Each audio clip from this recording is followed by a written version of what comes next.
वंदे भारत, मैं हूं सांची त्यागी। आप देख रहे हैं भारत तक। रूस और यूक्रेन के बीच में जिस दिन से युद्ध छिड़ा है, उस दिन से लेकर अब तक भारत ने रूस के खिलाफ कोई वोटिंग नहीं की। अगर वोटिंग की स्थिति बनी है तो भारत ने खुद को उससे दूर रखा।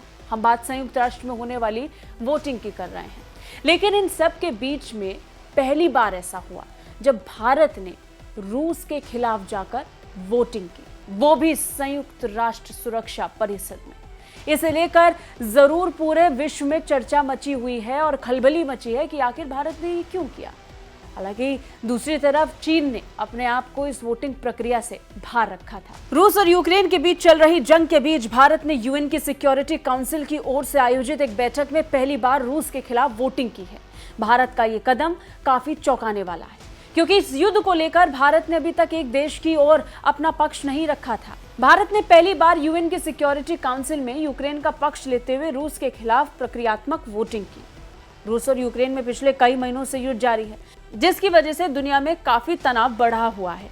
कई देशों ने इस युद्ध में यूक्रेन का साथ दिया तो कई ने इसे लेकर रूस का साथ दिया। भारत ने शुरू से अपने पक्ष को बीच में रखा, किसी एक पक्ष की तरफ भारत कभी नहीं गया।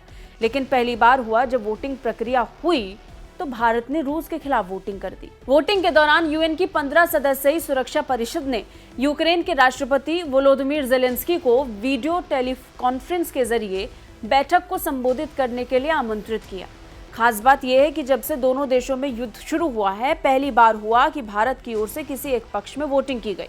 यूएनएससी में बैठक की शुरुआत में यूएन में रूस के राजदूत वसीली नेबेंजिया ने मीटिंग में यूक्रेन के राष्ट्रपति के वीडियो टेलीकॉन्फ्रेंस के जरिए शामिल होने को लेकर प्रक्रियात्मक मतदान के लिए अनुग्रह किया। 13 देशों ने यूक्रेन के पक्ष में वोट दिया, जिसमें भारत भी शामिल था। वहीं रूस का वोट खिलाफ में गया और चीन की ओर से वोट ही नहीं दिया गया। रूसी राजदूत नेबेंजिया ने मोशन लाते हुए समय कहा था कि रूस यूक्रेन के राष्ट्रपति को बैठक में भागीदार का विरोध नहीं कर रहा है, लेकिन उनकी भागीदारी यहाँ वीडियो टेलीकॉन्फ्रेंस के जरिए नहीं बल्कि व्यक्तिगत रूप से होनी चाहिए। शुरुआत से भारत किसी एक पक्ष को सही ठहराने से बच रहा था और रूस के लिए अपनी कड़ी प्रतिक्रिया नहीं दे रहा था। इस कारण अमेरिका जैसे कई पश्चिम देश भी भारत से खुश नहीं थे। इस बीच जब भारत ने रूस से तेल खरीदना और शुरू किया तो पश्चिम देशों की ये नाराजगी और ज्यादा बढ़ गई थी।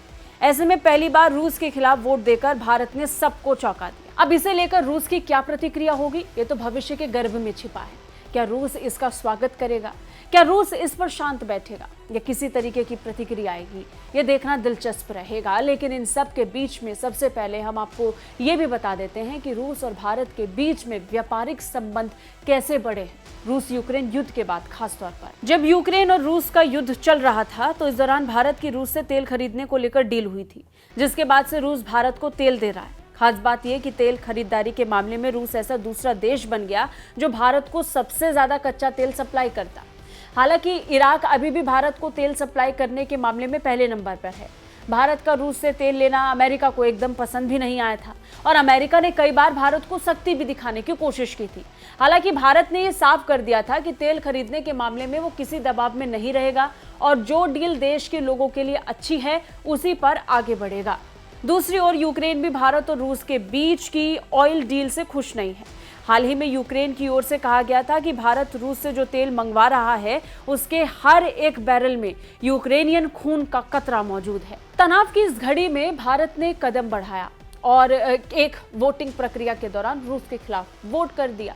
लेकिन अब देखना ये होगा इसे लेकर माहौल कैसा बनता है और खास तौर पर जिस तरीके से भारत ने स्पष्ट किया कि भारत जो भी फैसला लेगा वो भारत के हित में होगा, भारत को ध्यान में रखते होगा, तो निश्चित तौर पर यह संदेश पूरे विश्व तक पहुंच ही रहा है, जिसका जिक्र अपने हालिया बयान में डॉक्टर एस जयशंकर ने भी किया था।